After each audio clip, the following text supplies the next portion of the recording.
बहुत समय पहले की बात है। गंगा नदी के किनारे एक जंगल था। जंगल में 4 दोस्त रहते थे। एक था खरगोश, दूसरा था सियार, तीसरा था बंदर और चौथा था ऊदबिलाव। इन सभी दोस्तों की एक ही चाहत थी कि सबसे बड़ा दानवीर बनना। एक दिन चारों दोस्तों ने एक फैसला लिया कि वो कुछ न कुछ ऐसा ढूंढ कर लाएंगे जिसे वो दान कर सकें। परम दान करने के लिए चारों मित्र अपने अपने घर से निकल गए। ऊदबिलाव गंगा तट से लाल रंग की मछलियां लेकर के आया। सियार दही से भरी हांडी और मांस का टुकड़ा लेकर के आया। उसके बाद बंदर उछलता कूदता बाग से आम के गुच्छे लेकर के आया। दिन ढलने को था, लेकिन खरगोश को कुछ नहीं समझ में आया। उसने सोचा अगर वो कुछ घास दान करेगा तो उसे दान का कोई लाभ नहीं मिलेगा। यह सोचते सोचते खरगोश खाली हाथ वापस चला आया। खरगोश को खाली हाथ लौटते देखकर उसके तीनों मित्रों ने पूछा, अरे तुम क्या दान करोगे? तुम तो खाली हाथ लौटे हो। आज के दिन दान करने से महादान का लाभ मिलता है।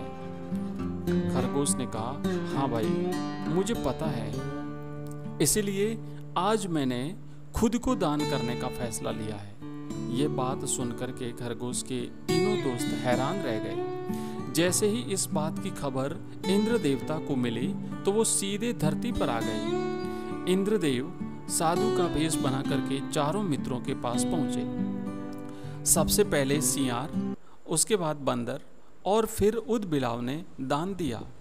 फिर खरगोश के पास इंद्र देवता पहुंचे और कहा, तुम क्या दान दोगे? खरगोश ने बताया कि वो खुद को दान कर रहा है।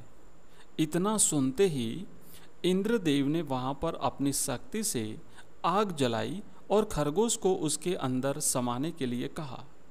खरगोश हिम्मत करके आग के अंदर घुस गया। इंद्र यह देखकर हैरान रह गए। उनके मन में हुआ कि खरगोश सही में बड़ा दानी है। अब इंद्रदेव बहुत खुश हुए। उधर खरगोश आग में सही सलामत खड़ा था। तब इंद्रदेव ने कहा, मैं तुम्हारी परीक्षा ले रहा था। यह आग मायावी है, इसीलिए इससे तुम्हें कोई नुकसान नहीं पहुंचेगा। इतना कहने के बाद इंद्रदेव ने खरगोश को आशीर्वाद देते हुए कहा, तुम्हारे इस दान को पूरी दुनिया याद करेगी।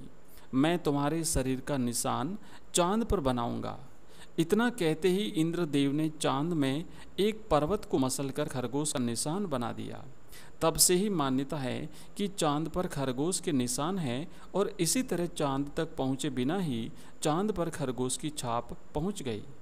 इस कहानी से हमें ये शिक्षा मिलती है कि किसी भी काम को करने के लिए दृढ़ शक्ति का होना बहुत ही जरूरी है।